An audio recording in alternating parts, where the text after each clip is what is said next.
Hi, welcome to the Perception Podcast. I am your host, Thomas Casey Zellers, and today we are hopefully going to change your perception on things that you thought you already knew. We're going to have a fun episode today. It takes a lot to do wrestling. The physicality, the creative side, the mentality. Oh, I'm kind of getting hurt. I need to stop. I just kept going. Is wrestling contrived a little bit? Sure. Is it choreographed? Sure. Is it predetermined?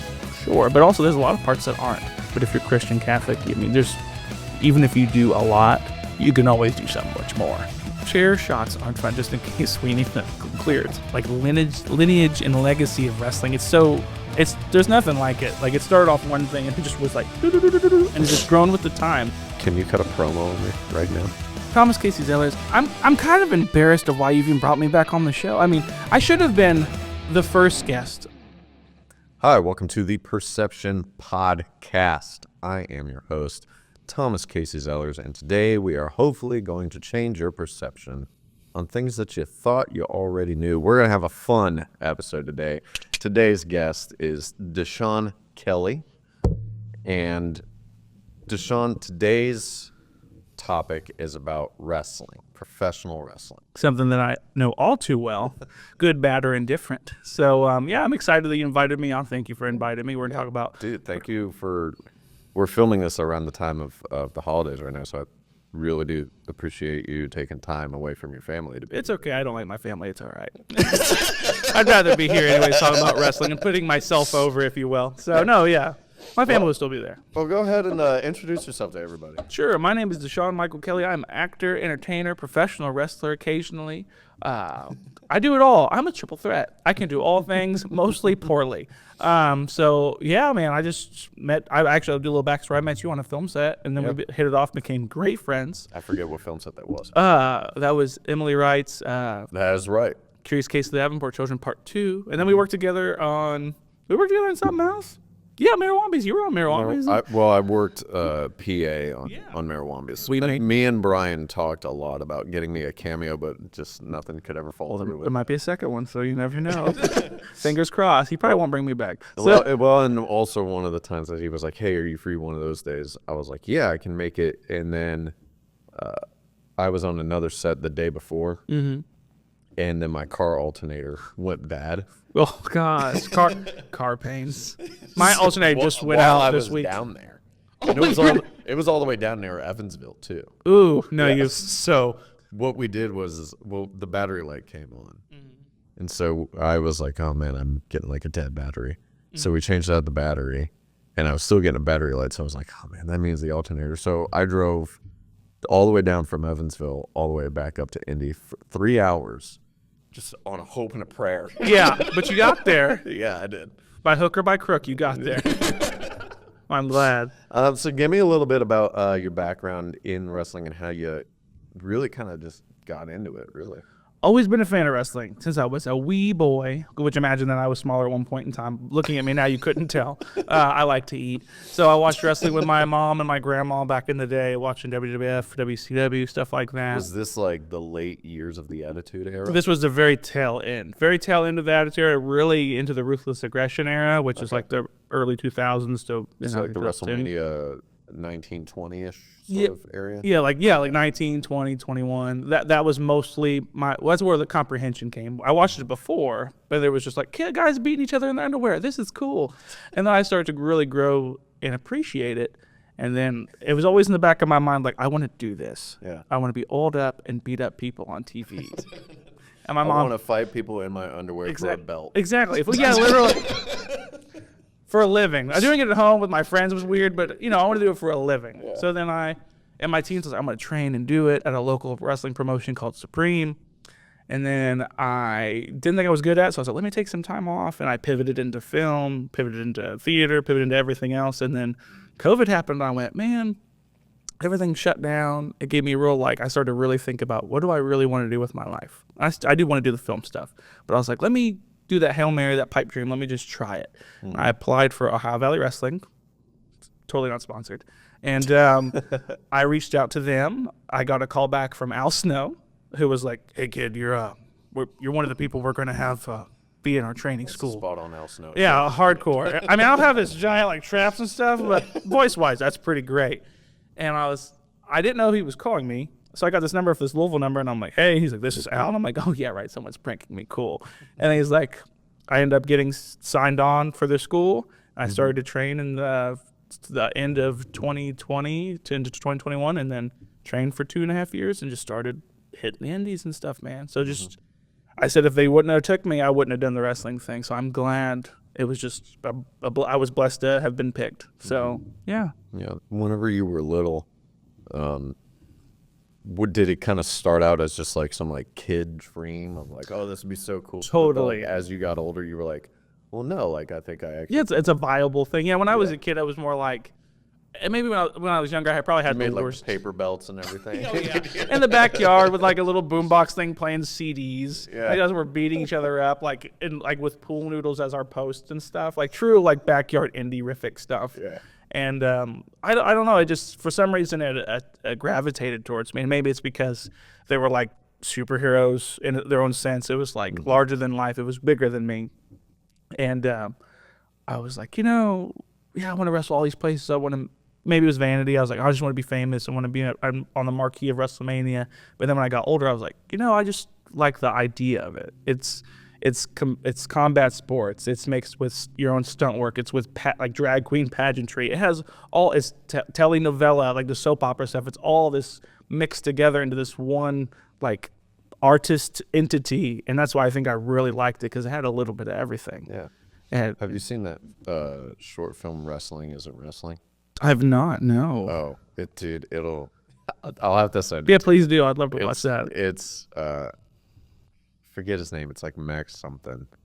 And he talks about the entire history of Triple H. Yeah. Because Triple H is like his favorite wrestler. So it just has like a bunch of like actors just throughout the whole thing. It's like 30 minutes long, and it's hilarious. Really? Rendition of like how it's like, wrestling is not wrestling. It's a TV show about a wrestling show. It literally. No, it is. It's so ridiculous. It's like it's camp. Wrestling is camp. Yeah. You know what I mean? And a good camp. Everyone loves good camp and good schlock. And wrestling is very campy. And one of the things that he says in that short film that I after I heard him say it and I've thought about it and watched wrestling after all these years, it was 100% true where he said, a lot of wrestling sucks.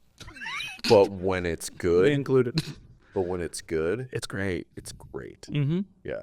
No, I 100% agree with that. There's a lot of rough in wrestling. Yeah. But every time you go to a diamond, it makes you look at everything and go, you know what? Even the bad stuff's not that bad. You know what I mean? It takes a lot to do wrestling. The physicality, the creative side, the mentality. It's a lot. It's just a lot. Yeah, so whenever you first got into training for it, what did that look like for you? Like, did you kind of realize, like, man, I am not, like, safe? Or were you like, man, I feel good about myself? In fact, I'm not still in shape. Why am I in shape? I'm a circle. That is a shape. So what I learned immediately, when I was younger, when I trained, I think I was just more, like, in my own head. When I was, like, 16 trying to train, I was like, man, I'm just not good. No one's going to like me, blah, blah, blah. I think that's what I got in the way of my own self. When I started training with Ohio Valley Wrestling, I initially was like, maybe this isn't for me at first. Because like, you hit that mat, and they're like, oh, it's, wrestling's choreographed, or it's staged, or it's not real. It's physical, tangible. It is, fake is the most ridiculous thing to call it. It's real. That mat hurts. When you hit that mat, it's like you getting in a car crash at 30 miles an hour every time. There's videos of guys that just run ropes. Like, they don't take bumps. They just run ropes for like 5 minutes, and their backs are tore up. Bruised up, red. They're blown up. You're out of breath. You feel like you're about to pass out. I will say this little small side story of that. The first day I trained, actually, there was only 4 or 5 of us that got picked. So I felt like there's a real small group, so I got to stand out. I was the oldest one in the group, minus the girl. She didn't count. Bless her heart, I love her. Actually, we're really good friends now. She didn't like me then. I don't know why. So I was like, I had a little chip on my shoulder. I was like, I'm the biggest guy here. I'm the oldest guy here. Let me show these young kids I can keep up. I cannot keep up. I got rhabdomyolysis, tore muscles in my groin, and then was in the hospital for 10 weeks, quasi-paralyzed. So at that moment, I was like, maybe wrestling's not for me. For 2 weeks I was gone. I came back and went, nah, I'm going to keep doing it because it's what I love. You know what I mean? That's what I want to do. Yeah. So Was there a moment while you were training that you kind of had like a light bulb go off where you were like, oh, like I'm a bigger guy, so this is how I need to like portray myself? yes. Or... In the beginning, I'm always been a fan of the cowardly heels, like The Miz and early Shawn Michaels and Christian, and I like the being kind of like era Triple H. exactly like being the cowardly heel, being behind people. But I'm a big guy, and sometimes you got to play up to that. And I realize I don't have to do as much as some of the smaller guys because I don't need to bump as much because I'm 6'2", like 300 pounds, and I don't need to do all that type of stuff. So I need to play into my strength, which is being a bigger guy. So I don't have to do as much. Also, wrestling's super character based. You don't have to do a billion moves. It's not about the moves. It's about how getting the crowd involved. So yeah, but it did kind of hit me. I was like, I don't have to do as much as everyone else. It's kind of nice. There's being a worker and there's being a wrestler. I'm a worker, not a good one, but I'm a worker. I don't wrestle. I work. So yeah. I like that distinction. Yeah. I do. So how do you develop a chemistry with somebody in the ring? A lot of times it's like Johnny on the spot. Sometimes you go to a company and you're like, hey, you're going to be wrestling Thomas. So you and Thomas, 10 minutes, bell to bell. I want the business to be Thomas over clean. And you're like, cool. I've never met Thomas in my life. And they're like, I'll figure it out, kid. You got 6 minutes through the curtain, jerker. Cool. And I walk up to you and I'm like, hey, bud, what do you... We got 5 minutes to go. What are we going to do? Sometimes it just works, though. Sometimes you go out there and you just feel. The veterans will go out there and they walk and talk a lot, which means they don't like say, hey, we're doing this, this, and this. They might go, hey, here's my best stuff. Da-da-da-da. Here's the beginning. Here's the end. Everything else, we're just going to walk and talk. And it's like improv. So there definitely is, even at an indie level, like you guys are in a tussle and you're like, okay, now like exactly throw me in the corner. Exactly. Like, all right, we're on lockup. We're gonna do take a shoulder tackle, drop to down, leapfrog, hip toss, international stuff like that. But you can get chemistry with people that I trained with, like my 2 tag partners. We have amazing chemistry. Ty Vance and Louis Boudreau. They're my boys. We've trained so much we don't have to call stuff with each other because we know what we do and we can just go out there and tear it up. And there's been a lot of times where you get instant chemistry with people you've never met. How long does that usually take with your guys? With your boys? Well, we trained for 2.5 years, so we had a lot of time to develop chemistry. But I think within 2 months or 3 months of training with them, we kind of was like, we know what we can do. We know what we can push each other, and we didn't have to call things. We'd be like, all right. I'd be like, or if we did, I'm like, hey, do your shine. And he would do his shine, which is like his his best of moves in the beginning of a match to show that he's a good wrestler. And then, Yeah. But there's a formula to most matches, so some stuff is choreographed, but there's always a formula. It's all pretty simplistic if you really break it down. So, is there someone that you've worked with? You don't have to mention my name. But is there someone that you've worked with where you're just like, man, I cannot stand this guy. Like, I can't get anything done with him. Like, we just cannot. In the ring, yeah, wrestling we wise, just cannot coexist. So far, I've been blessed with a lot of good workers and a lot of not very many people that have true egos, like indie egos. So I've not had that problem. I've had a lot of times where I've been.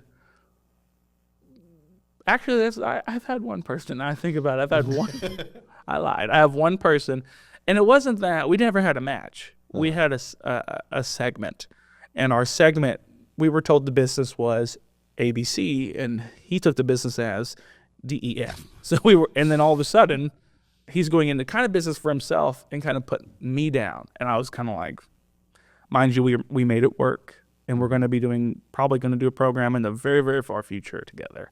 But you got to let it roll off, because on the end of the day, why get mad about something that's supposed to be fun? Yeah. Like bringing up film. This is what I learned on a SAG set is if you're not having fun, don't make a movie. If you're not having fun wrestling, don't wrestle. You know what I mean? So you can't take everything on the chin. Yeah. You know what I mean? So, but yeah, but I've been blessed so far. I've not had to deal with a lot of egos. I think that when I get to a point where I'm in some of the bigger wrestling venues, I'm going to be dealing with bigger personalities. I think I'll have some of that rub. But right now, I'm working on like bingo halls, truly doing the independent stuff. And I've worked with a lot of really cool vets and a lot of even younger guys that have been real respectful and cool. So, yeah. So kind of walk me through a little bit of your injury again, because you said you had a groin injury. You were out for, you said 10 weeks, right? Yeah, no, 10 days, 2 weeks. 10 days, 2 2 weeks between that time. I felt like going out for that long, though. I didn't want to go back for a while. So you kind of touched on it briefly, but like, was there a moment in you where you definitely were like, no, I definitely cannot be? Oh, yeah. It went through my mind. Because fun fact, I ended up getting that same injury twice in a year, which is really not good. So what happens is it's pretty much rhabdomyolysis. It's they say it's an athletic, it's an athletic, not disease, but it's like an athletic issue. And I was like, I'm not athletic, so I don't know why I got this. So usually people that do CrossFit get it. And it was rare when I first got it. And by the second time I got it, they were like, oh yeah, this is why it happens. So it's where you push past your pain receptors and you keep going and you end up tearing stuff. So I ended up tearing muscles like in my groin and my thighs. And instead of, I'm kind of getting hurt, I need to stop, I just kept going and I kept going and I kept going.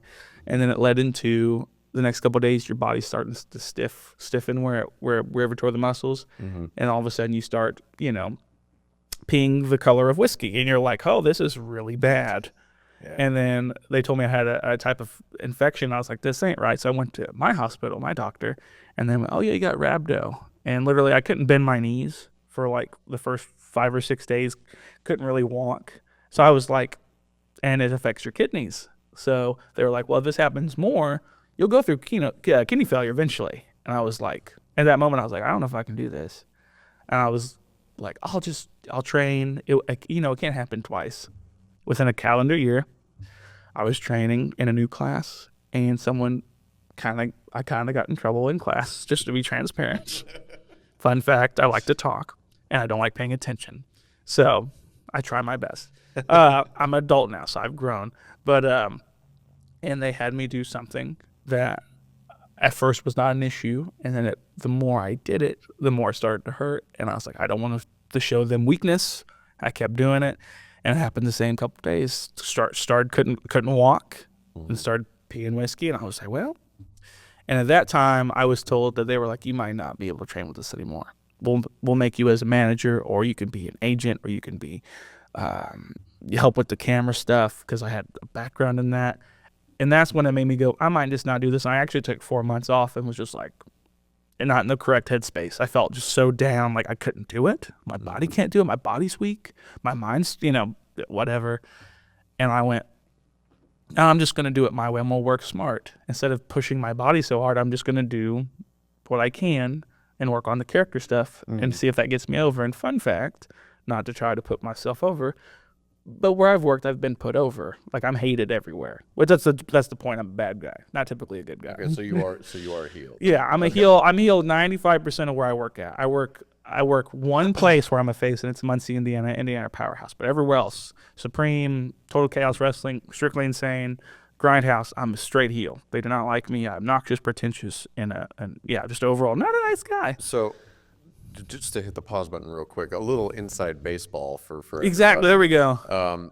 What is a heel, Dashawn? A heel is the bad guy in the match, the rudo. He is he's the guy that people don't like, the people that you want to boo. He's the antagonist of wrestling. Gotcha. And in that moment, and then by the opposite, a baby face or a face, and that's shorter to face, is the protagonist. He's the good guy. He's the guy you want to be. You're like, man, I like that guy. He's out there. He's kicking butt and taking names and not putting up with anybody's bullcrap. And then the bad guy is going out there and he's pushing the babies and so yelling at the fans and insert hometown sucks here or whatever he says. Yeah. That's kind of the inside terms of heel and face. So yeah. Do you like being a heel? 100%. It's so gratifying.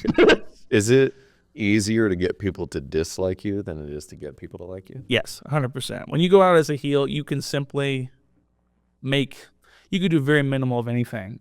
It's hard for people it's hard in life to have people like you off the cuff. You got to work towards that. Yeah. So when you're wrestling and you're going to a new city, they're not going to have any idea who you are initially.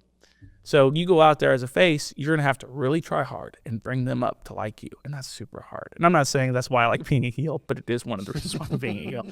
But also as a heel, when you walk out, you can do small things and get people not to like you. Or you can be like me and go out there and just start screaming. That's what I typically do is I scream. I make the kids try to shake my hands. I'm like, nah, don't touch me, you dirty sweat hogs or whatever. Wherever I'm at, you hillbillies, whatever I say.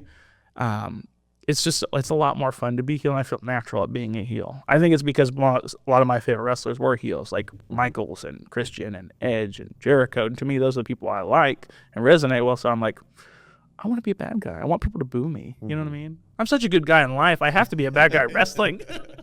I've always liked the tweeners. The tweeners. So that's a real fun thing. It doesn't in the indies. It doesn't work all that well because everyone kind of wants to be the cool heel. Like they're like, oh, people cheer me because I'm gonna be a tweener. Like it's so.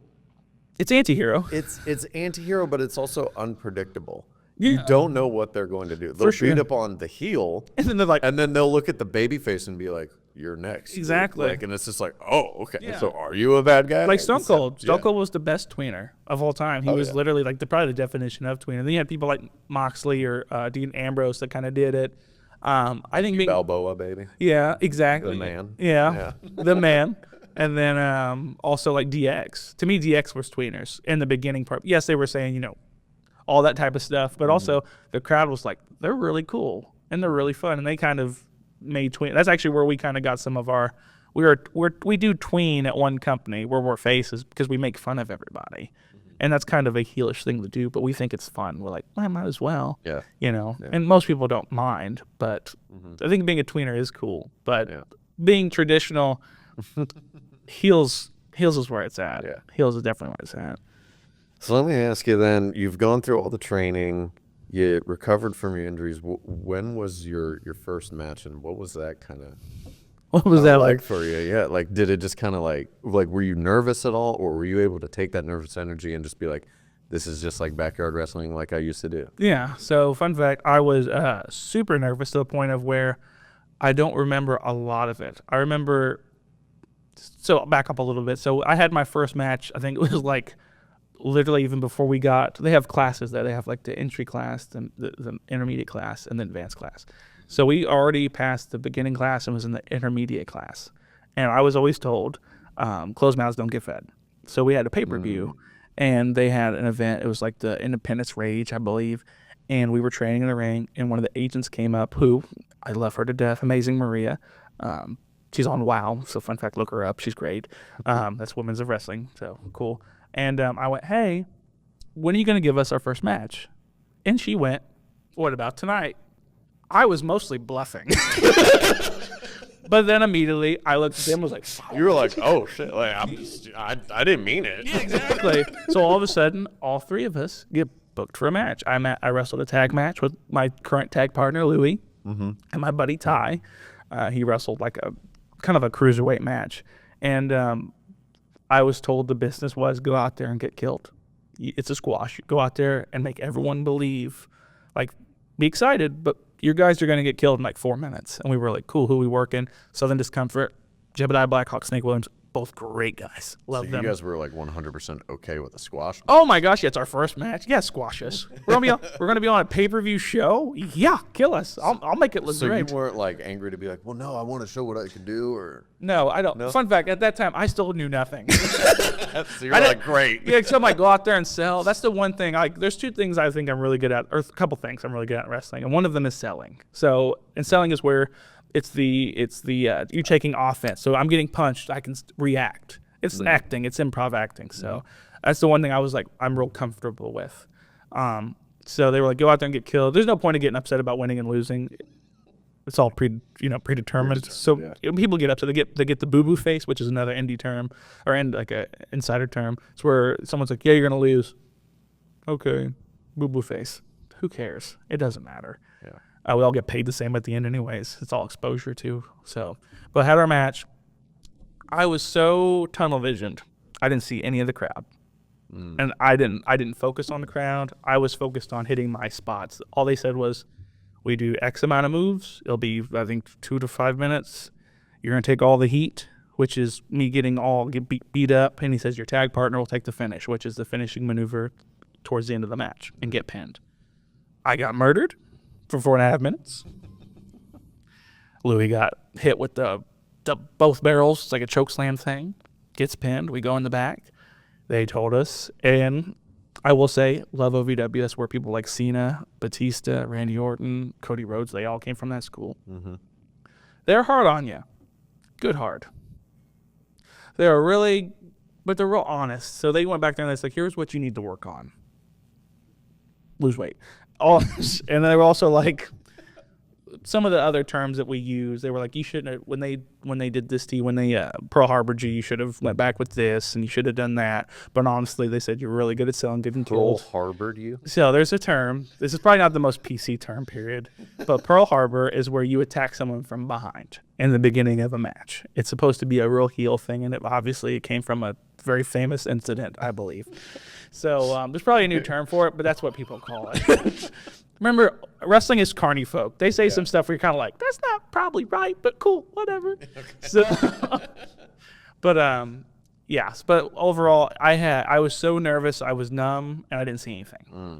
But then when I wrestled my second match, it kind of like widened. And then my third match widened even more. Now in the Indies, I look at the crowd directly, and I interact with the crowd because that's how you get people invested. But yeah, it was also so nerve-wracking to wrestle like in a company that had people like CM Punk wrestle there, and John Cena and all these other people. So I'm wrestling in the same ring, the same like 18 by 18 ring, and like the same city that they wrestled in. So I was probably internally like screaming, but I was so like numb to the fact I was like, oh, it'll be fine, we'll get it, it'll be cool. Or sunglasses out there too, and I still didn't say nothing. Like, but it was wonderful. I mean, I can't. I was blessed to have my first match in OVW, my first 3 or 4 matches. So. It was awesome. I actually didn't tell you today. John Cena is actually here in the studio today. You just can't see him exactly. I already knew. I was leading up. I was like, and I can't see him. Cool. I can't see him. That joke will never die. No, it won't. Exactly. So the whole point of the show is to change people's perception. Yeah. And the biggest misperception that people have about wrestling is that it is fake. Yeah. I've never actually been in a ring, but I have like wrestled my friends. Yeah, for sure. In like the backyard or whatever. And from just even backyard wrestling and my own experiences, I'm not going to like talk for anybody in the industry because I know that that's like very taboo.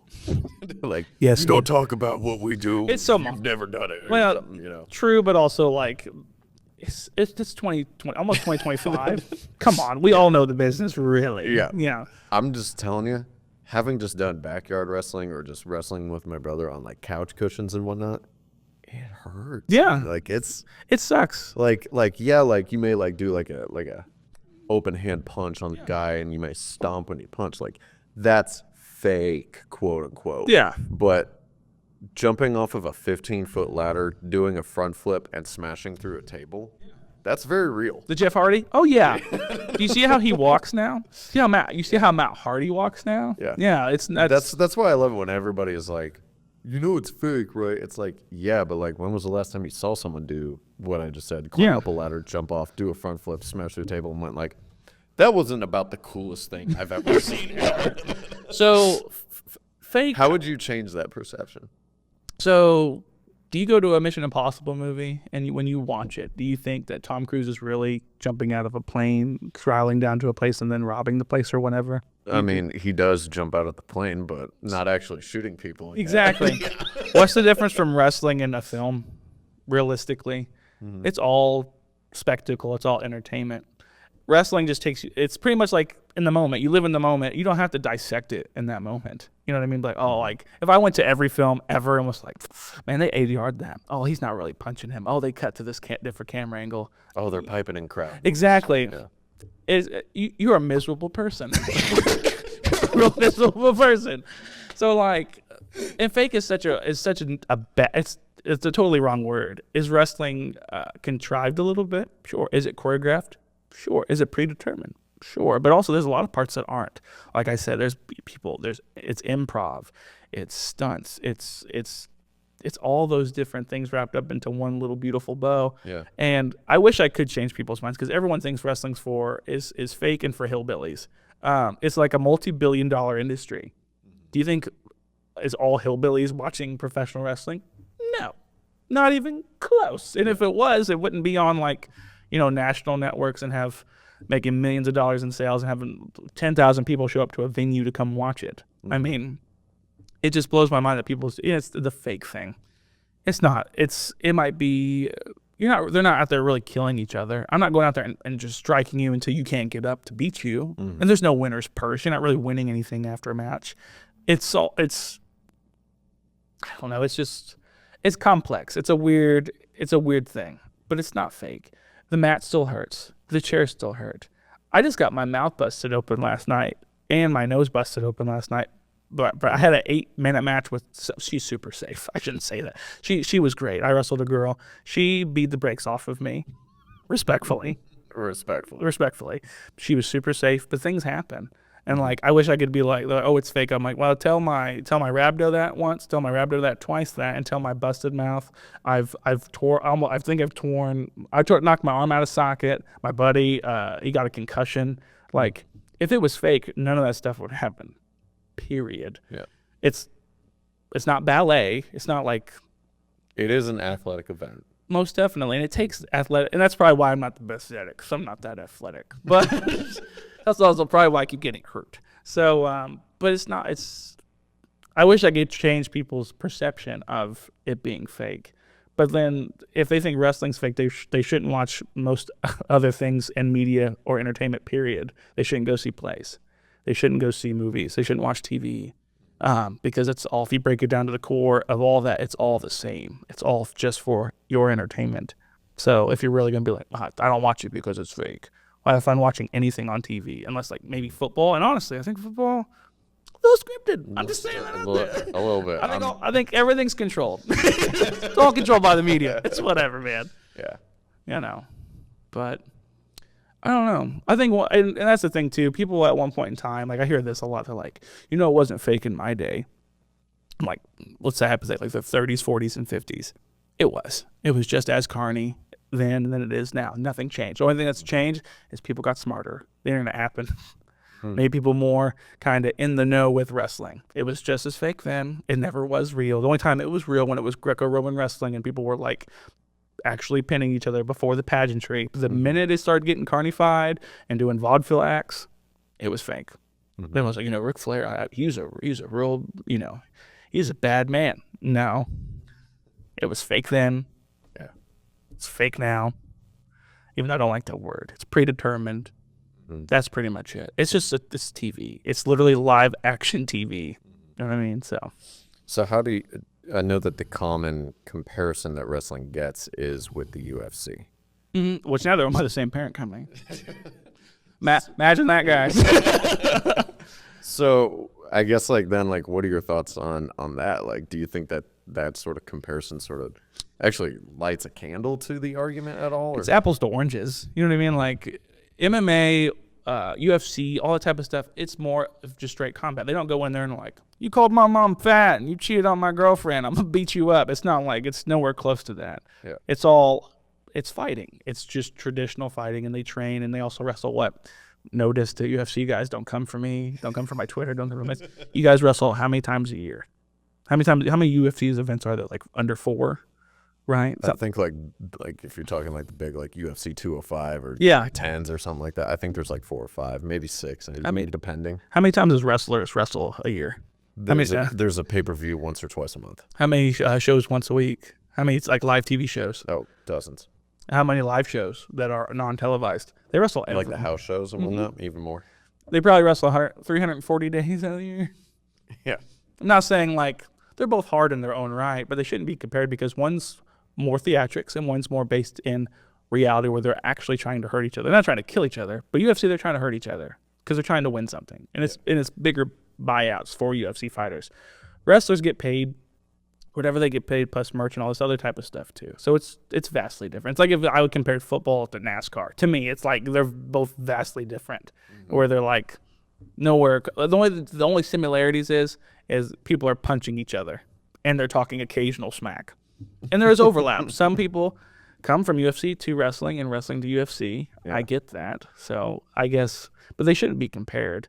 That's not a fair statement to be like, well, they're really hurting each other. Why did the wrestlers don't do that? Well, then, fun fact, if everyone's trying to hurt each other, you'd be watching 3 people wrestle at any given time. There'd be 3 people on the Raw roster. There'd be 2 belts. And be 3 people because they're like, well, what happened to Finn Balor? Concussed. What happened to Drew McIntyre? Broken arm. What happened to Judas? He died. Like it just wouldn't work the same. I'm not saying UFC they're trying to really hurt each other, but they're trying to prove a point. Wrestlers are trying to keep each other safe. That's the whole business. If we were really trying to hurt each other, no one would be doing it. So I mean, some people go into business for themselves, and they hit snug and soft places or safe places. Sure. Yeah. Well, and I'm probably going to get in trouble by saying this because I know some people that are big boxing fans. Sure.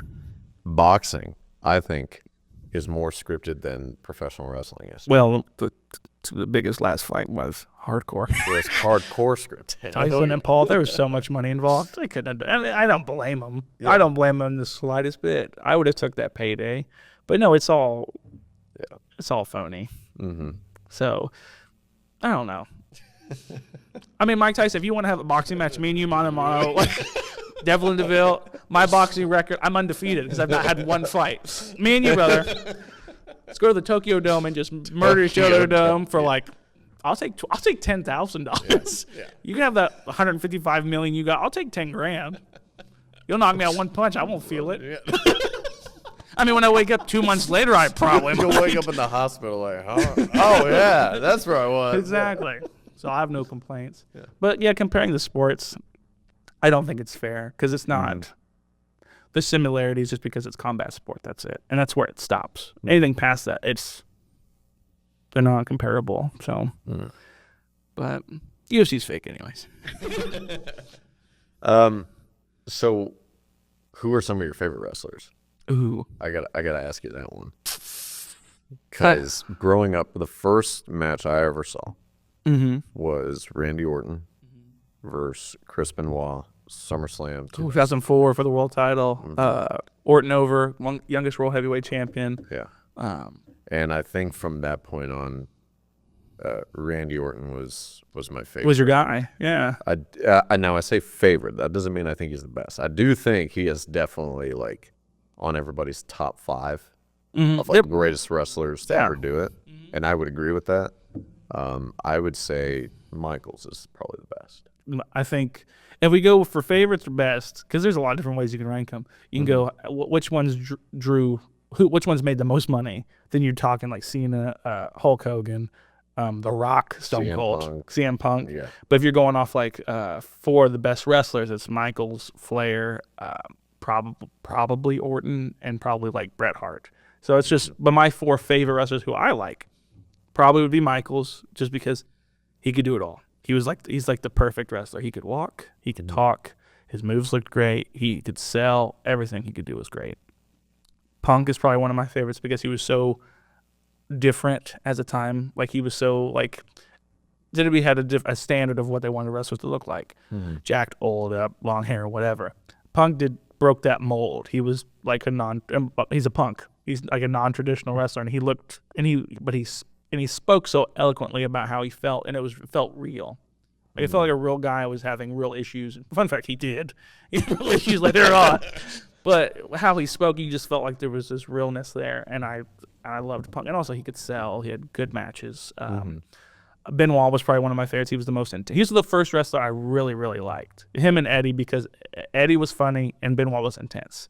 His moves were all like suplex. Everything looked super crispy. Yeah.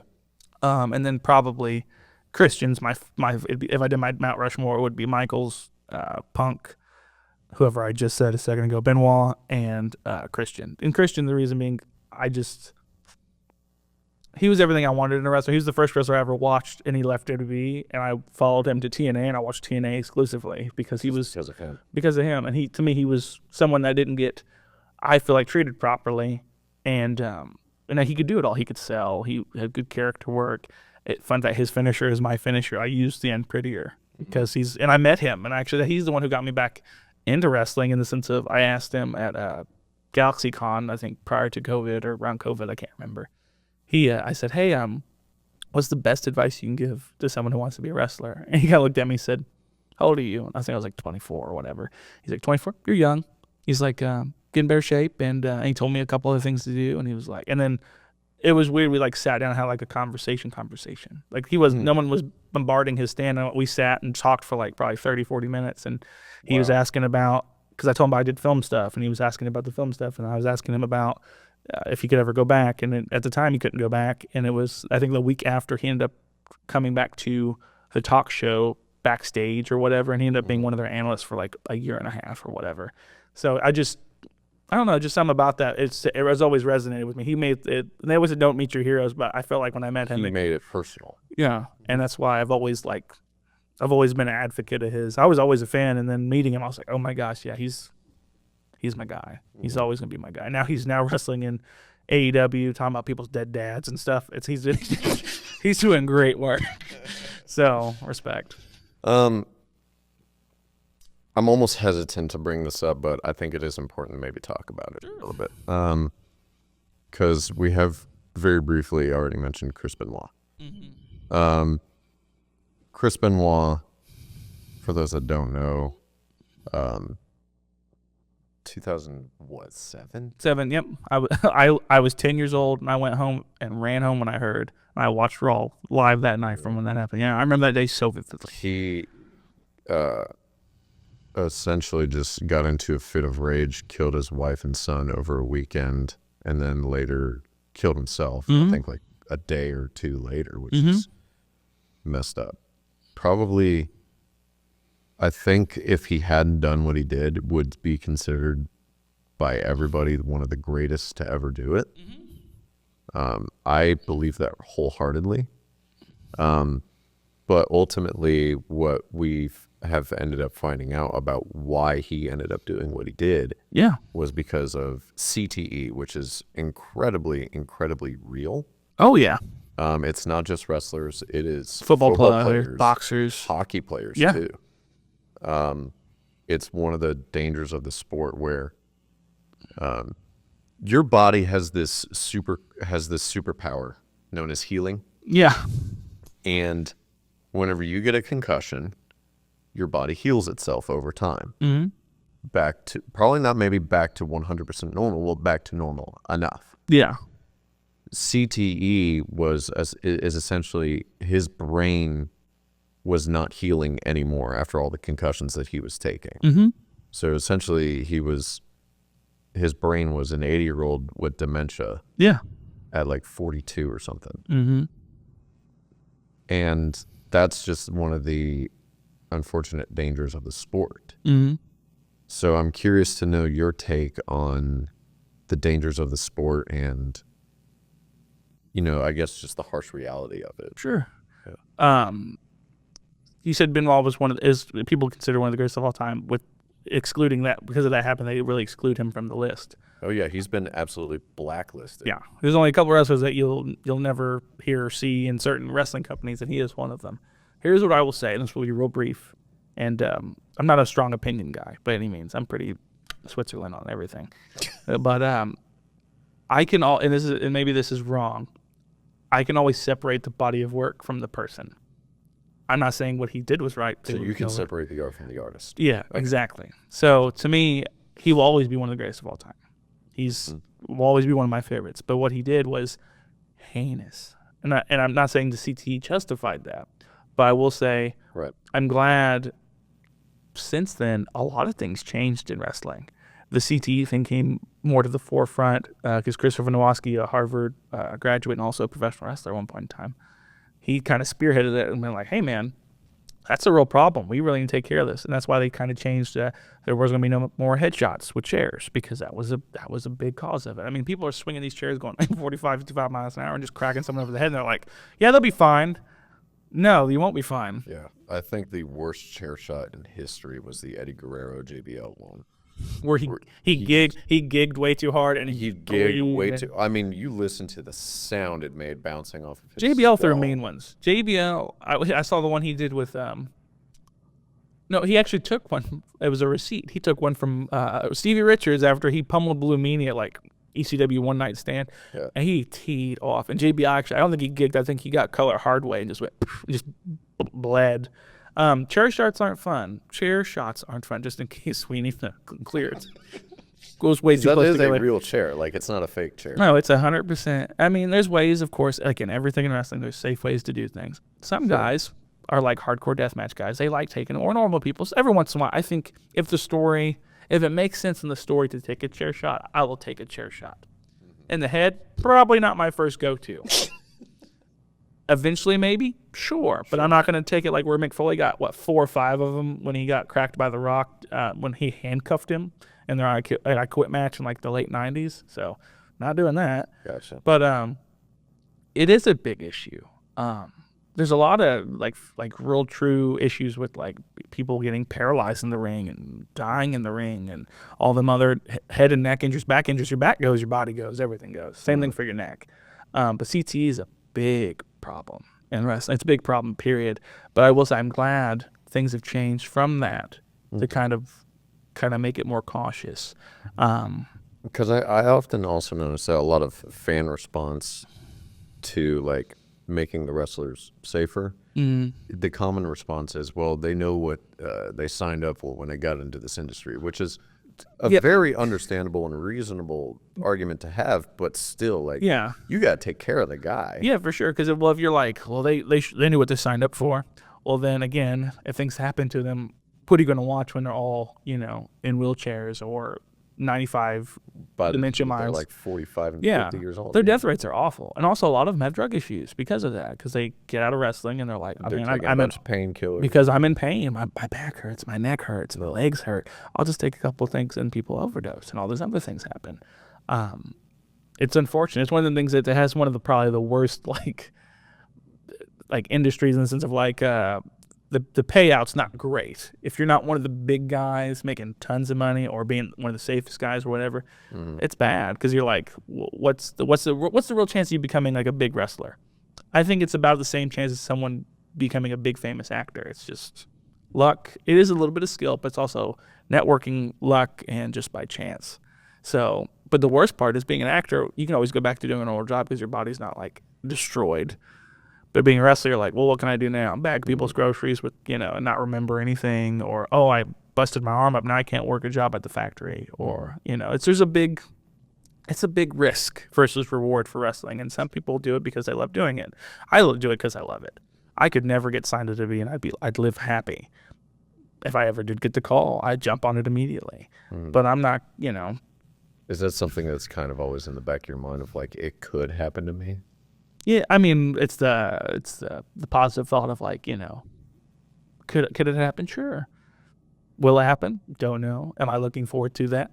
No. It's about my same as the acting I do. I go, if I ever get a big part in something, awesome. And if not, I don't care. Because I'm doing what I love regardless. And if I'm going to do indie films until the day I croak or wrestle in bingo halls in front of 10 people making $20 in a handshake, I'm going to die happy either way. And if something happens bigger from that, awesome. Cool, it won't change me. So, yeah. Well, let me tap into that a little bit. Because I want to ask you a little bit on the spiritual sense of things.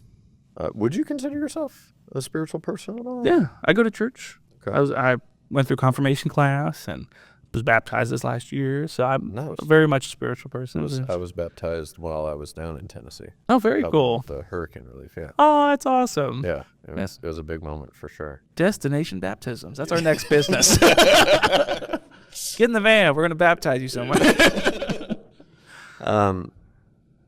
So has there ever been like a definitive, this is a spiritual calling for you that you kind of like have experienced, or has it ever spoken to you in a spiritual sense, wrestling or anything that you've gone through there? I've always had a pull for it, and I don't know. It must be something divine because realistically, I don't know why I have this. I would have to say that. Yeah, I don't know why I have this strong desire, this drive. It has to be something like above my pay grade. You know what I mean? It has to be something divine because I can't explain it. I can't explain why I'm like, you know what, that's what I really want to do. Everything else kind of makes sense. Why else can you explain your passions if it's not God-given? Yeah, exactly. And I think I've been blessed for him to give me several passions, mind you, I'll figure out which one I'm good at eventually.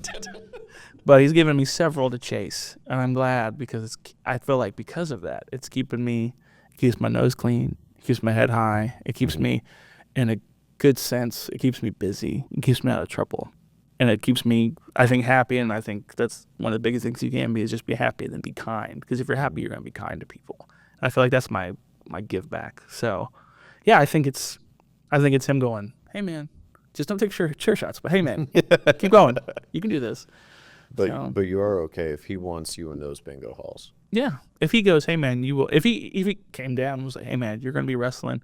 Your biggest moment is like you're probably gonna be one of the guys who gets jobbed out on Raw on a dark match. That'll be the biggest thing you get. But everything else you'll be getting bingo halls and wrestling for all these little podunk places. But they're gonna look up to you. I'd be like, cool, that's awesome. I'm down for it.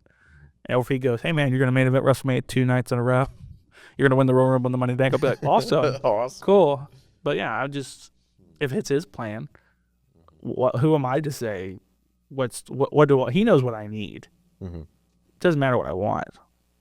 But if he goes, hey, you need this. This is what's gonna keep you humble and kind, and keep you, good. That's what I'm gonna do, 100%. So do you often? I guess let me challenge you a little bit then. Like, do you often think about like reciprocating that glory that you get back to him at all? I think I will. Or do you kind of deal with like a little bit of like the wrestling ego a little bit?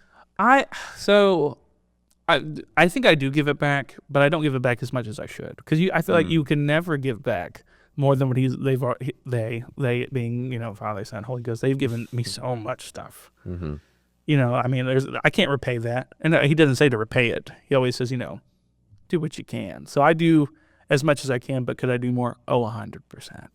I think I don't want to do any type of affiliation just because I leave it super open-ended. But if you're Christian, Catholic, even if you do a lot, you can always do so much more, regardless of who you're with and what you believe. I feel like I could do better. But I still do stuff with him in my heart and my mind. But I just need to do it more. Yeah. I think that's my short answer is, yeah, I do. I do some. I should always do more. I always need to push myself into it. And I feel like my time is what is the killer of that. Because I do, for example, after this, I travel 4 hours to go wrestle tonight. And then tomorrow I wrestle somewhere else. And then this whole week I work part of the day job. And then I have 2 day jobs. And I go into filming something next week. So I just wish I need to take more time and deviate from me, and give back to him and everyone else that's included in that. So, yeah. It's you're becoming a little bit more self-aware. Maybe that you need to maybe spend a little bit more time in the Word and in prayer a little bit. Yeah, for sure. Yeah, I get you. I got some stuff on my phone I can definitely send your way. Yeah, please do. I love that. 100%. Yeah. I'm excited, man. That sounds great though. Yeah. That you're at least like aware that of that spiritual journey that you want to try to improve upon. Oh yeah, for sure. Yeah. I mean, if none of that was, I don't know, how do I describe this? What would be the best way to say this? If I didn't have that, what would I be doing anyways? You know what I mean? Like if I had nothing pushing me, like everything else wouldn't mean anything. And that's why I get real confused on people that are like, yeah, I don't believe in anything. And I'm like, why do you live life then? Like why do you live life? Well, because I do what I want because it doesn't matter in the end. I go, man, that's a real bleak way of looking at life. Yeah. And honestly, I'm like, even say hypothetically there is nothing. What's the point of having faith in something? Because if you have faith in something and it is the truth, awesome. And if you have no faith and there is no truth, you won't know. Yeah, there's no deeper meaning to anything. Yeah. Yeah. And to me, that makes life. I mean, if you have no deeper meaning to life, then life is boring. Yeah. So yeah. Yeah. Do you have a dream match? A dream match? Yeah. Man, living dead, anybody, any era, anything, or just like a current, like if I get let's do both. Let's do the reality. Let's do reality of today, and then let's do the hypothetical of anybody. So okay, let me do real of today. And this sounds, I mean, I'll give you 2 because I'm a cheat. my dream match would be me, Devlin Devile. Totally buy my merch, guys. That's why I wore it today. Product placement. It's free publicity. Shameless plug. Shameless plug. Devlin Devile versus Ty Vance versus Louis Boudreaux in a triple threat match at WrestleMania for the world title. That would be my full circle. That'd be like, if I could get us all at WrestleMania, get us all in triple threat for the world title, that would be my dream match. And it'd probably be them two as babies, as me and a heel, almost like the Ted DiBiase and Legacy match. It'd be like us kind of working around each other. That would be my dream match. But if I had to pick, like, someone's like, hey, you could wrestle anyone in the world right now, who would it be? I'd probably be John Cena. I mean, he'd be my guy. Because I feel like he would, even if we had a 4-minute match and he was giving me attitude adjustment after attitude adjustment after attitude adjustment, I feel like I would learn so much just being in his presence and learning from him. Mm-hmm. Like, it would probably be John Cena. That'd probably be, because I think he can still go. He can still. I think he's leaving out on top, like some of the great artists or actors and directors have done. I think he's retiring, but I feel like he could probably have 4, 5, 6, 7 more years in him and be fine. Yeah. But I'm glad. I respect that. I respect that decision. And I think, I don't know if this was confirmed, but I think recently it came out that his last match will not be at WrestleMania. So I've not seen that yet. But it will be December of 25. Okay. Are they doing a show in Saudi Arabia? If I had to guess, that's probably what it is. I'm not trying. Just calling how I sees it. If it ain't Mania, it'll be a Saudi show because they throw dumb money to get wrestlers over there, which I get. Yeah. And if I had to pick a dream match of someone that I could not, it will never happen, and it could never happen, it'd either be The Undertaker or it'd be Eddie Guerrero. It'd be like it'd be one of those type of matches where Undertaker, that would be. Yeah, I would want to lose at WrestleMania against him. I think that'd be great. Yeah. Or if I, non-living person, it'd be like Eddie, because I think he's another person that's wrestled. I mean, since he was like 15, and he had so much knowledge, and he's wrestled in Japan, he wrestled in Mexico, he wrestled in WWE, he wrestled in WCW. So he would just have that rub. I feel like I would get, again, a wealth of knowledge from him. So that'd probably be, dream match, dead Eddie. Dream match if they're alive, Undertaker. Dream match with someone, John Cena. Dream match with my BDE, Black Diamond Entertainment, triple threat match. That would be my dream matches. Yeah. I think we definitely need another tag team title main event at Mania. Yeah. Because, I mean, the first main event at Mania ever was a tag team match. Mm-hmm. And then I think the most recent one was Owens, Sami Zayn versus the Usos, which... That was an awesome match. Yeah, I love Owens and Sami. That was an awesome match. Yeah. And then, that was for the title, because actually the most recent one was Rock and Roman versus I forgot. Seth and Cody. Yeah. But that wasn't for the title, though. That was for a stipulation for the next night's title match. Yeah. And the first tag match, wasn't that at WrestleMania 1? It's like Mr. T and Hulk Hogan versus Roddy Piper and Valentine, I believe. Valentine, yeah. I forgot who Roddy Piper's. Roddy Piper would be another person I would love to wrestle. Really? Oh, yeah. I think he's one of the best heels of all time. By, like, bar none, so. So, give me a little bit more insight on just what does wrestling look like day to day for you, and how you kind of just live that life. Live that life. Yeah. A lot of early mornings eating chips and watching wrestling matches. Not the right thing to do. Do you ever get time to actually go to the gym and prep, or talk to some of the guys that you'll be in a match with and actually kind of choreograph some stuff out or talk? So gym part, I'm aligned. So yes, I go to the gym 4 times a week. Mm-hmm. I don't go to the gym at all. I need to change that. New year, new me. I'm going to the gym after today's show, so maybe you come hang out with me for a little bit. I would love to, but I got to wrestle. So I should work out before I wrestle. I'm just going to go in there, not even stretch, and just get beat up by whoever's there. It's fine. But day-in-day life wrestling stuff, like if I have a show, let's say I have a show like today, and I didn't have this, I'd get up. I'd call my tag partners, but hey, what's the plan for tonight? Usually we try to spitball some ideas about stuff. Usually go to the gym with each other, kind of figure some stuff out. Go to the venue early, talk to everybody. Try to, everyone has to shake. You have to shake hands with every single person there. Fist bump. That's probably another inside thing you're not supposed to do, but everything. You shake hands with everyone. Talk to every single person. And then if I had time, I would talk to, say they're like, hey, you and Tomcat are gonna have a match tonight. I'd come up to him like, oh yeah, man. So I've not seen some of your matches, but what do you do? And you're going over. So is there a certain finish you want to do, or do you? I'm not gonna hit mine. Or just there things that you do and don't want to do. A lot of that type of stuff. But also there's a lot of traveling. Like usually if I'm going to a show like if in Albion, Illinois, it's like a 4-hour drive. So I'll drive to Louisville and then ride with them and we'll talk in the car. Usually we'll watch our own matches, which is the most egotistical thing you could do. But man, that's good. I'm gonna do that. And then you say, do that again. And they're like, oh, that was crap. Never gonna do that again. So and then you just figure out stuff. But yeah, just watching a lot of the product. A lot of people, it's like almost like film and acting. A lot of actors love watching good movies because you kind of pick up habits from good movies.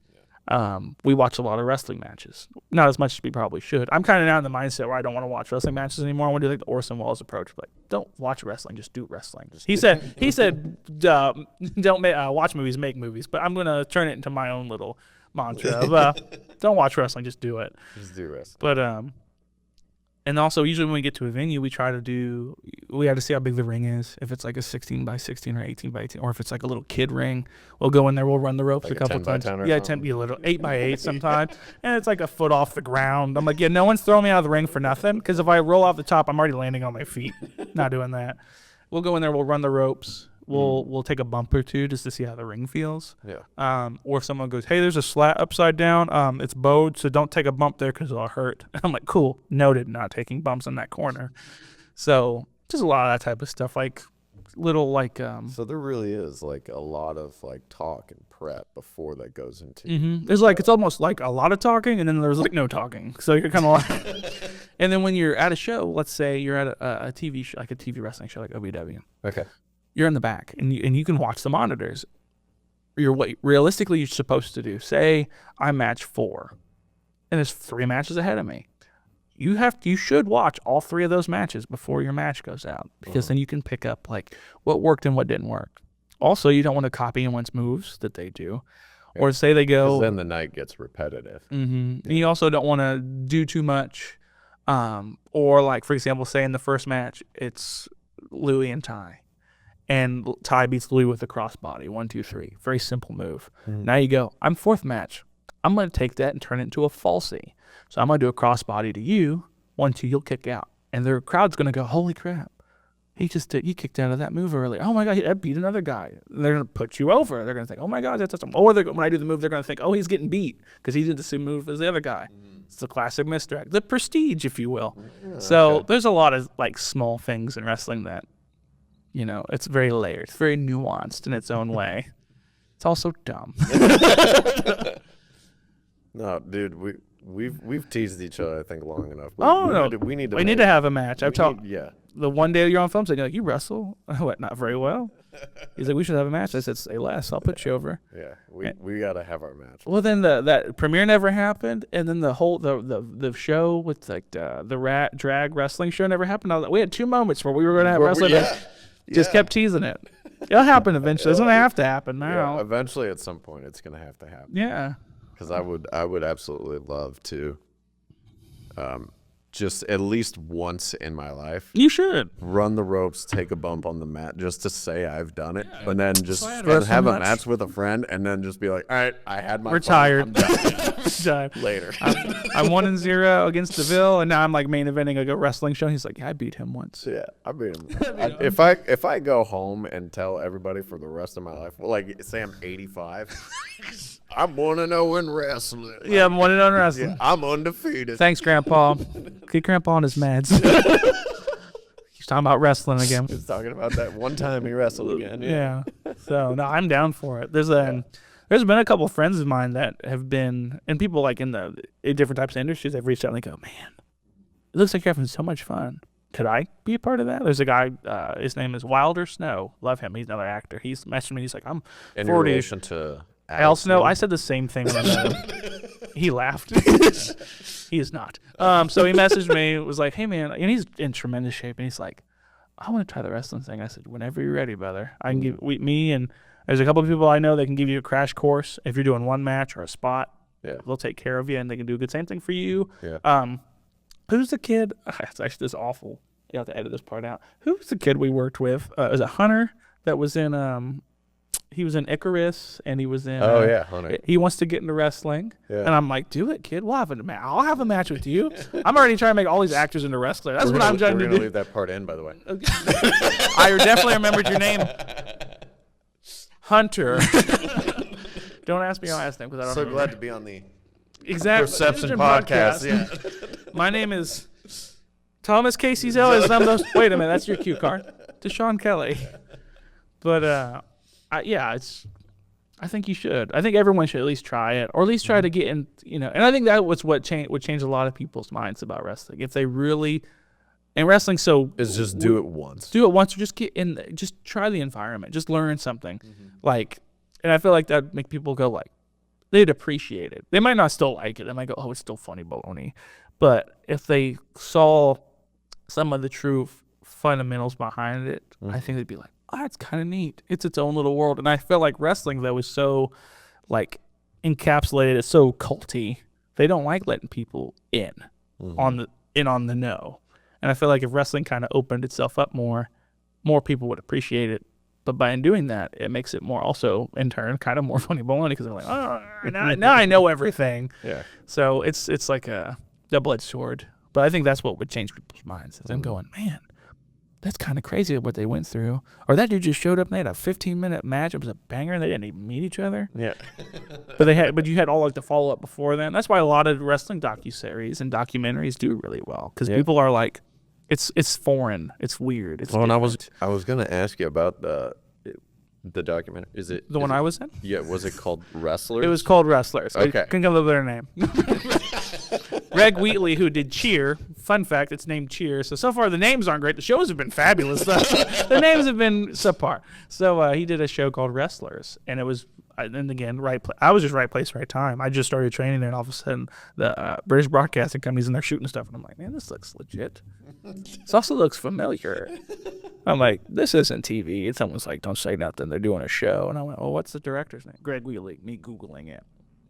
Yeah, this is for Netflix. This is yeah, for Netflix. this is cool. So I made sure I was in. Every time they shot something, I was in the camera. You were in the show. Because if you can see the camera can see you. So and it's a real cool show because it showed some depth about wrestling. It didn't show as much. We still pulled back. A lot of the wrestlers still pulled back and was like, we're not giving them everything, but we'll give them enough. We'll open up the curtain enough. Exactly, but we're not letting them in backstage. You know what I mean? And that's fine. I get that. That's more of a respect thing because some people, it's a lot of older guys are like, they don't want to get people on the know. In 20 or 30 years, let's say 30 years max, wrestling will be different. I think everyone will then now know because a lot of the dudes like me are going to be like, here's how it is. Well, that's what another thing I was going to ask you too is, do you think kayfabe is dead, or do you think that there are some wrestlers that really do want to try to keep it alive as much as they can? There's a handful that want to keep it alive for sure. MJF, I think, is the closest. I think he's the closest guy to trying to do because he'll do interviews where he's like a true I think he's in character, but it's entertaining, but he's still kind of rough to be around. I respect that, but also I'm in the mindset of, and this is different. He's at a way bigger level than me. I don't do kayfabe mostly because I want to sell merch because that's what pays my bills. So if I'm out there going you suck, I hate you, and I'm at the intermission, hey guys, I was just kidding. Yeah. Buy my stuff. So that's how I am. I'm kind of pimping myself out to make money. But some people do the kayfabe thing. I respect it. I think they won't ride with people. Say you're a heel and I'm a face. I go, nah, I ain't gonna ride with you. But you'll ride separate. Don't talk to me backstage. I don't want people to think that we're friends. People do stuff like that, and I respect it. But I think it's so different now, and people know. 95% of people that watch wrestling know it's the kayfabe. I think it's dead. I don't think it'll ever come back. Honestly, I don't think it should. Because it's imagine if I saw Tom Cruise and I'm like, hey man, or let's do Christian Bale. Hey man, and I'm talking and calling him Patrick. Hey Patrick Bateman, how are you, man? You know how annoying that would probably be. That would probably be, yeah. Yeah, so it's People going up to Henry Cavill da-da-da. Exactly. But then he then has to act like Superman when people run into him. I'm gonna go save somebody. Just saunters off. It's dumb. Yeah. It's so dumb. Do we honestly think that the Undertaker goes home and turns his lights on in his house and then sleeps in his casket? Yeah. No, Mark Calloway has a podcast now. So all I gotta say is if he's killing kayfabe, everyone can kill kayfabe because he was the king. Left it alive until literally he retired. Yeah. Yeah. And that's just, and to me, he was the king of it. Yeah. He would go do interviews on like major like network shows, like full dead man, full gimmick. And that's awesome. But he also had a lot of stories to tell now, and I'm kind of glad he did kill kayfabe because he's now another person that's just, he's telling you all these stories about stuff from all the years and everything else, and that's awesome. So I'm glad he kind of, separated the art from the artist there. So yeah, I don't think kayfabe's necessary. We have the internet. The internet's fault.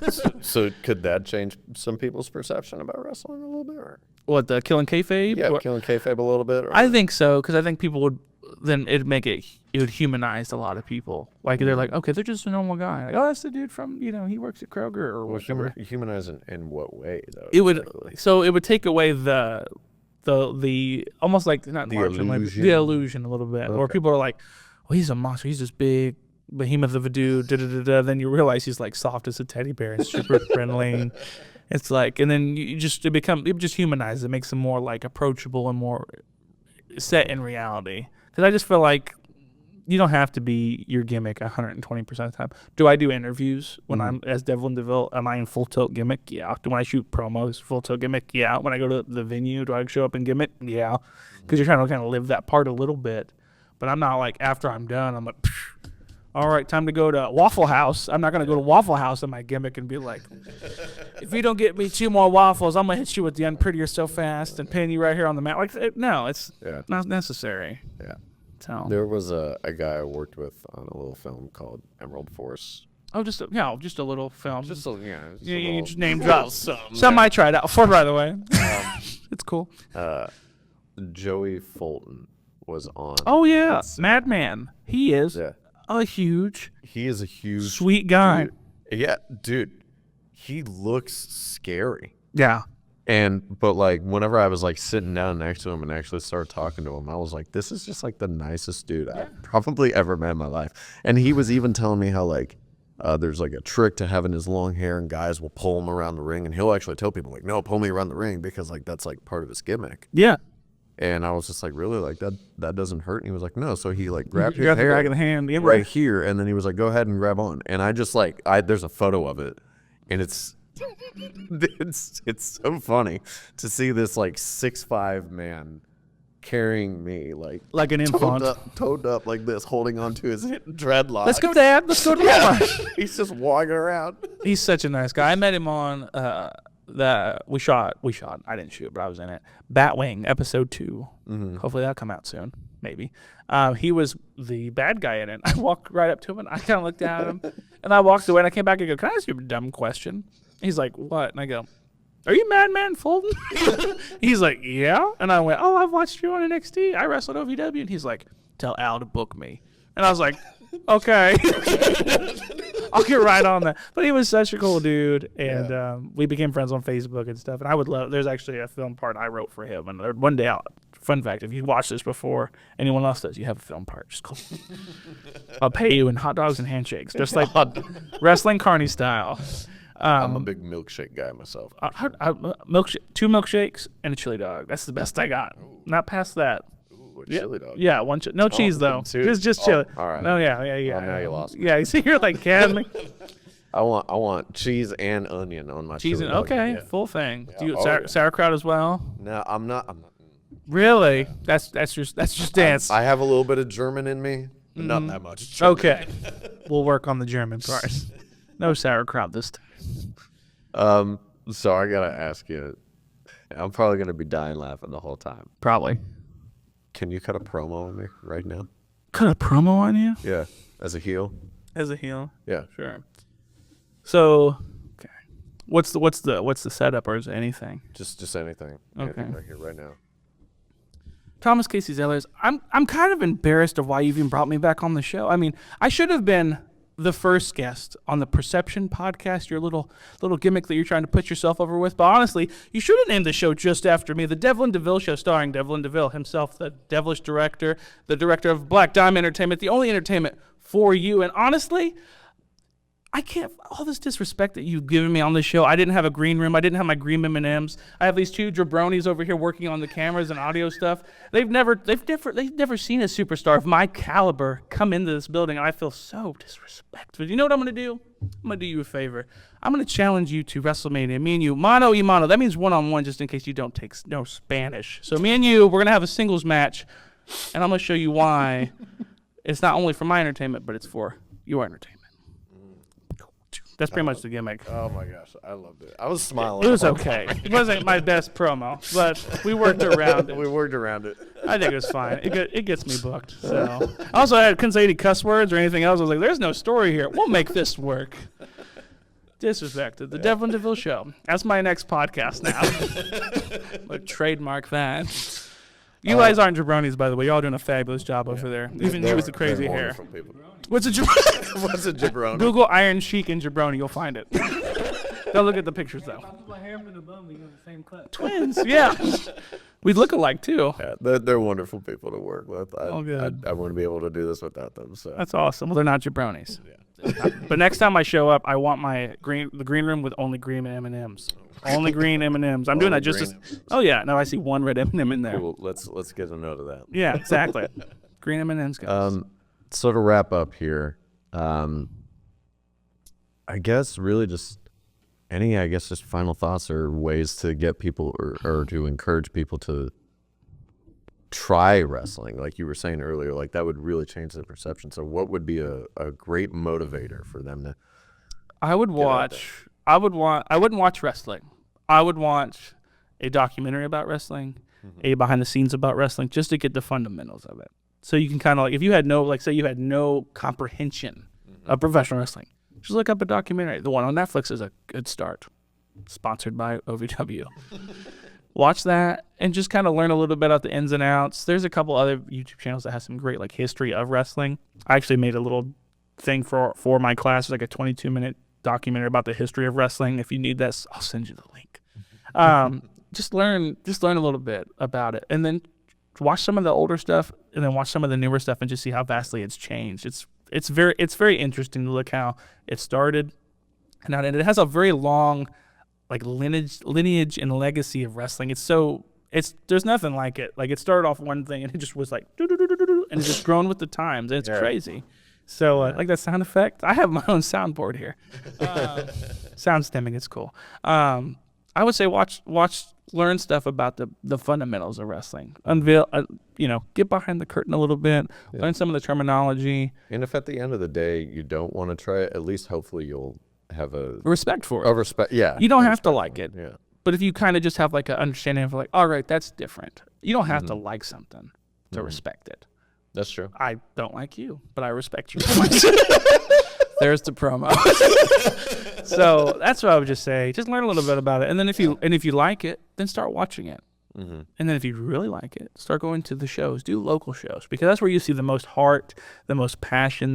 They're trying, because they're really trying to make an effort to emulate some of the bigger guys, but also a lot of these young guys want to be there. So is there a guy that you feel that you emulate a lot whenever you go out there and wrestle? I emulate the most. Mm-hmm. And you can't say Christian, because he already said that you have the unprettier. So I know I stole his stuff, right? And I've never won with. I won it with it once, and he's probably like, "You're wasting my finish, kid." There's another word I would say, but I don't want to get censored. But there's a term after the show. I'll tell you the term. Honestly, probably a little bit of Gold Dust and a little bit of I won't remember his name, so I'm not gonna say. He was Tito Santana's partner back in the 80s, and he was in the 90s. He was he did a pretty boy gimmick, and he had like arrogance. He had like a spray bottle. So like a little bit of a Velveteen Dream. Actually, probably a little bit of that too. But imagine that, and then having it like the Alvin and Chipmunks voice. Because I go out, and I'm just like, I'm full tilt, like I just scream, and he literally, and people just hate me. Like I'm gonna beat you up now. Literally, you should see some of the stuff I say. They called me. It's a fun fact. I'll tell you a couple things. They cheer at me. They tell me to put my jacket back on a lot because I wear a fur coat. They chanted Teletubbies at me last night. Oh my God. They asked me which color, which one I was. I said, guess which color I am.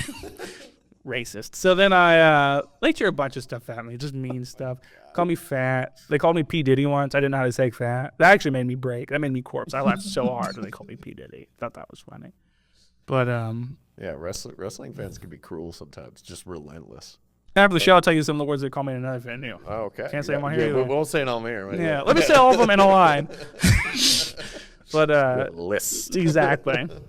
But yeah, probably any type of like cowardly heel, like so with Velveteen Dream, a little Gold Dust, people like that, because that's kind of what I like. I like people to be like immediately see me, and when you see me, I look obnoxious. I wear like designer lingerie. No, this is no promo. This is a shoot. I wear like men's lingerie and like fur coats. And they just, whenever they hate me because I'm wearing that, then I open my mouth and like, oh, we really hate this guy. So then I just become a cowardly heel, which I think is awesome. Why not? Yeah.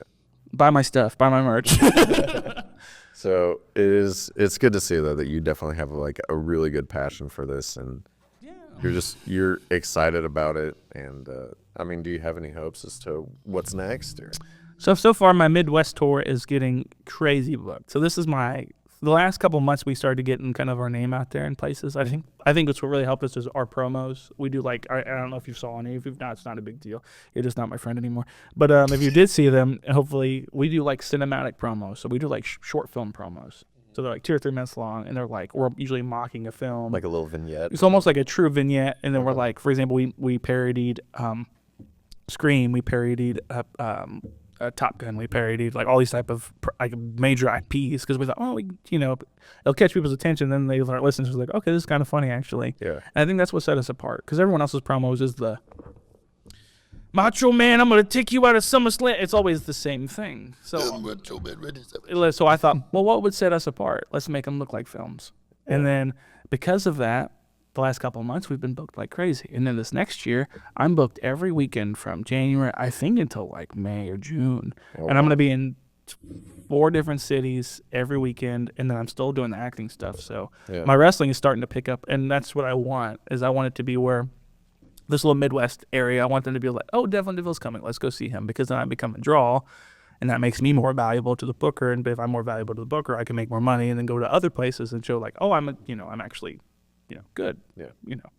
So that's the plan, and so far it's been great. The Devlin Devile Midwest tour is in full swing, baby. Yeah. Come see me in all the different cities listed below. Well, God willing, man. Let's I appreciate that. Let's hope and pray that happens. And if not, it is what it is, baby. Yeah, God's got something better for you. Oh yeah, winning my first Academy Award. So, all right, look at that camera right there, and tell people where to find you, and I guess where they can watch a show. Literally. So I am Dashawn M. Kelley on Facebook, Twitter, Instagram, all the lovely things. It's all the same thing, Dashawn M. Kelley. And by going on my Facebook, it goes to my link tree. My link tree takes you to all the places you can find me, including my Hey Mentality Agency, and it shows you all my YouTube channel. It shows you my YouTube channel as well. It has all my videos from acting reels to wrestling reels and everything in between. So get your Dashawn on, or your Deville on, whatever you're really into. Double D's either way. Did you just cut a promo on the audience? Probably. Help me, I can't stop. Someone save me. I'm too passionate. Probably. Borderline probably annoyance. My poor mother, real quick, I used to cut promos on her when I was like 7. And then I'm like, let's wrestle mom. And now she has a hurt back, so I'm going to have to take care of her. So yeah, come follow me on all things social media. So keeping kayfabe alive, right? Brother. Put my mom at sharpshooters. No Montreal screw job here. Oh, I'm so glad I could have you on the show. We haven't seen each other in a while. In so long. I'm really excited that. I'm glad you reached out to me. Yeah. Yeah. I'm happy to have you on. We got to do stuff more often. We do. If it's podcast, film stuff, wrestling stuff, or just going to Waffle House, whatever you want to do, brother. Yeah. They're so far away, though, but you're worth the drive. Aw. You are. Well, cool, man. I'm glad to have you on today. Definitely. Yeah. If you like today's episode, please be sure to like, share, and subscribe. I am your host, Thomas Casey Zellers, and I hope to see you in the next episode. Take care.